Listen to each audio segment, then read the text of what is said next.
pray. Amen. And a bigger. Amen. And a glorious. Amen. Clap your hands for Jesus. Please have your seat in God's presence. Hallelujah. Today we are going to look into the topic that says that Christianity is not of the lips. Christianity is of the heart. Praise the Lord. Tell your neighbor, Christianity is not of the lips. Christianity is of the heart. Those that worship the Lord, they shall worship in spirit and truth.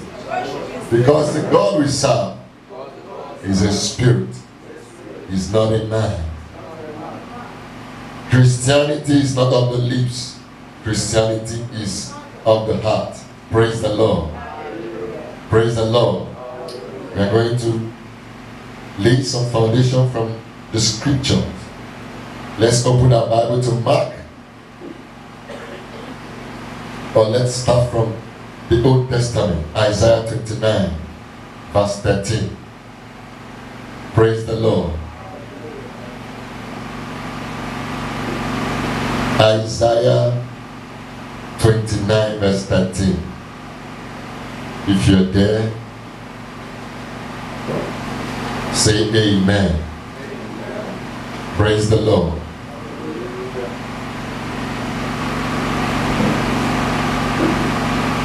Isaiah 29 verse 13. Praise the Lord. Wherefore the Lord said, for as much as these people draw near me with their mouth and with their lips do honor me, but have removed their heart far from me, and their fear toward me is taught by the precept of men. Praise the Lord. Praise Master Jesus. Therefore, behold, verse 14 says, I will proceed to do a marvelous work among these people, even a marvelous work and a wonder. For the wisdom of their wise men shall perish, and the understanding of their prudent men shall be hid. Praise the Lord. Praise the Lord. Hallelujah.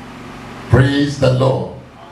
And he says, verse 16 says, woe unto them that seek deep to have their counsel from the Lord, and their works are in the dark, and they say, who seeth us, and who knoweth us? Praise the Lord. He said, these people, as long as they seek me with their mouth, their lips, some of us call God on our lips. We have not had that personal revelation, it's a personal encounter with God. And that's what makes the difference. When you get the word of God, when it comes alive, when you start being the doer of the word, when you stop being just the hearer. Some of us are quick to hear. During the ministry of Jesus Christ, every time Bible says the multitude followed, they pursued. Some of them even stayed for vigil. The time I was telling us, they stayed from when Christ has been preaching till the evening time, when he fed them 5,000 men. And there was no, the night was coming, there was no where to buy food again. When Christ performed that miracle and fed 5,000 men. So they were quick to hear. They were quick to hear. They were pressing. The same multitude that said crucify him. Praise the Lord. Until that word of God that you hear becomes alive in you. Until you learn to worship God from the heart. That's what God means, that to worship him in what? In spirit and in truth. Praise the Lord. When you start worshiping God from where? From your heart, from your spirit. When it's no longer the word of God in your lips. When you think about the things of God, the word of God, all that he has commanded you to do, when you start applying it in your day-to-day living, in your transaction with that stranger that does not know you, If you are doing business with that man, what does God say? He said about unfaithful weight. When you should not cheat your neighbor. What does God say? If you start applying even when nobody is seeing you, when nobody is looking at you, nobody is there to judge. The Bible says if we judge ourselves, God will not judge us. Praise the Lord. When you start applying the word of God in little things about your life, in your marriage, in your life, in the words, before your words comes out of it, because see, every word that comes out of your mouth, you shall be judged by every word that comes out of your mouth. The word you speak shall justify either justifies you or what? Condemns you. Praise the Lord. Even the words that you speak, when you start applying the word of God to the things you speak, when you start applying the word of God to your thoughts, that's what it means. Romans chapter 12 verse 2 will say, be transformed by what? The renewing of your mind. The only way you can be transformed is by renewing your mindset by the word of God. What word of God says how you should live. That no evil communication should come out of your mouth. When you start speaking the word and you consider what does God say, praise the Lord. Will Jesus say this that I want to say now? Praise the Lord. Jesus does not lie. So when you want to say that in that situation that to lie, you will consider, should I lie? Praise the Lord. Because Jesus will not lie. Hallelujah. Praise the Lord. Should I lie? Will Jesus lie in this situation? Somebody that will say he was led like as a lamb to the slaughter. But he uttered no word. He held what? His peace. He did not condemn those. When your people are persecuting you, what do you do to them? Do you curse them back? Still, they were stoning them. You say, Father, don't not impute this sin upon them. Christ, they crucified. You say, Father, forgive them, for they don't know what they do. Because the battle is not with the physical. When you go, yes, when the warfare we are praying, when we pray warfare prayers, when we condemn all the spirit, we say they should die, fire should come upon them. It is the spirit that is at work. Praise the Lord. We are not praying that people should die or people should. We are praying that the spirit at work should be impotent. The works of the devil. The Bible says he disappointed what? The devices of the enemy. The devices of the what? The crafty. The devil is crafty. He's a subtle being. So all his devices, he has a, that's why the Bible says you should be diligent. It's verse number 5:8. And the son of what your adversary, the what? The devil walketh like a roaring lion, seeking whom he may devour. He is crafty. So for you to succeed in this life, you have to be what? Sober. You have to be gentle, diligent. Diligent in what? Meditating in this word day and night. Hearkening. Subjecting your mind, disciplining yourself to perform all that is written here. Hearkening, to do, obeying to do all that is written here. Applying all that is written here in your day-to-day living, in your day-to-day life. Praise the Lord. That is diligence God is talking about. Faithfully serving God.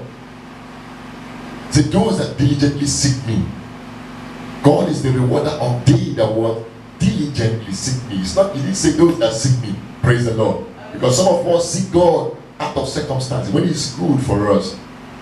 Some of us are in that side. When it's good, we come. When it's trial comes, we go. Some of us are in the opposite. When trials come, we come. When trials, our challenge goes, we go back to the world. Praise the Lord.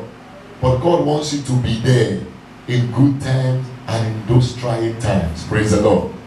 Because when Job, they were telling Job of the series of calamity that was befalling him. This one is dying. The field, he's losing his spot. His children is dying. He was magnifying God. Saying, will you expect good from God and not expect evil? Praise the Lord. Praise the Lord.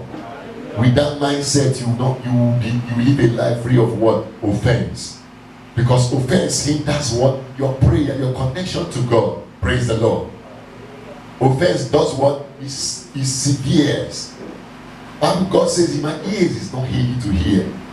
My hand is not too short to deliver you, to save you. But it's sin that creates that barrier between me and you. And offense is one of those barriers. Praise the Lord. Unforgiveness is one of those barriers that makes your prayer not to be answered. Praise the Lord. Hallelujah. Let's open our Bible to Mark chapter 7 from verse 6 to 7. If you are there, say amen. Mark chapter 7.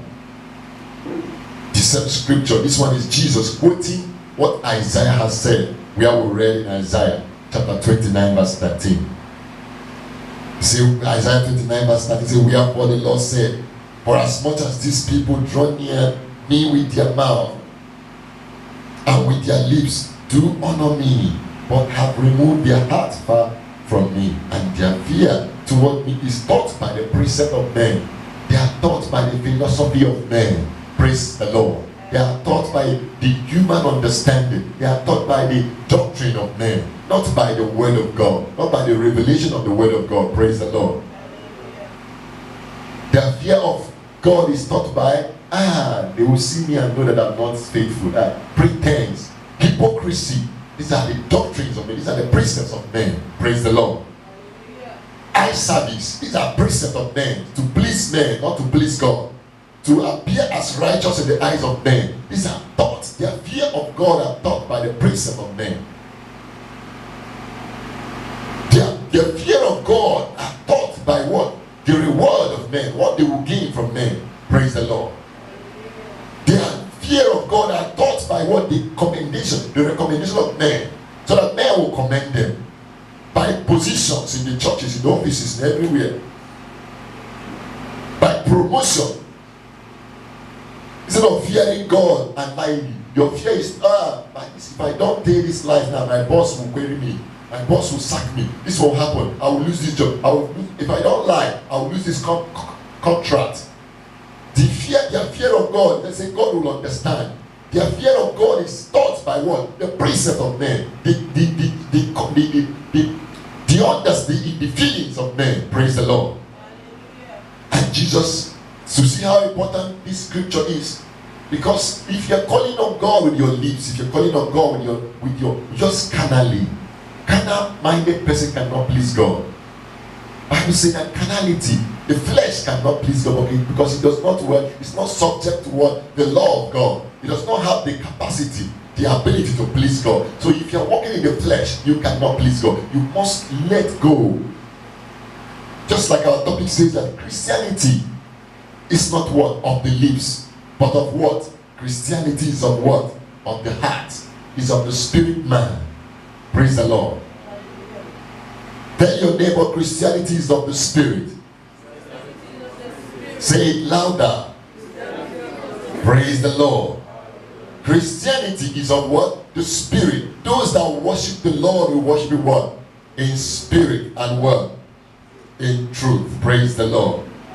Those that worship our God will worship Him where? Those that worship our God shall worship Him what? Praise the Lord. John chapter 4 verse 24. It says, for God is spirit. They that worship Him must do what? Must worship Him what? In spirit and in truth. So if you want to worship God, if you have decided to worship God, they call them Christians because what? They saw that their behavior in Antioch, they saw that their behavior was like what? Like Christ. It's not even the Christians did not come from what? The believers. It's from unbelievers. Praise the Lord. So what are unbelievers calling you? What names are they calling you? That will determine your level of what? Faith in God. Are they saying this one, leave this one is just Christianity is fake. Just forget this one is a drunkard. That's why he's a talkative. You see the name, are they calling you names? I would say that's where the first place they call them Christian in Antioch. See, they saw that their life, they were behaving what? Like Christ. Christian means Christ-like. So for you to answer that name, you have to examine yourself. Before you can stand boldly and say, I am a Christian, I am a believer, then check whether your life is in what? In line with the teachings of Christ. Jesus said that my sheep hear my voice, and the voice of a stranger they will not follow. So if you are of God, see that he that is born of God does not sin. He that is born of the devil sinned, because the devil sinned from the beginning. Praise the Lord. So you have to check your life. If your life is not going according to the plan of God, according to the priorities of God, you need to go back to the priority. The priority says God has set before us in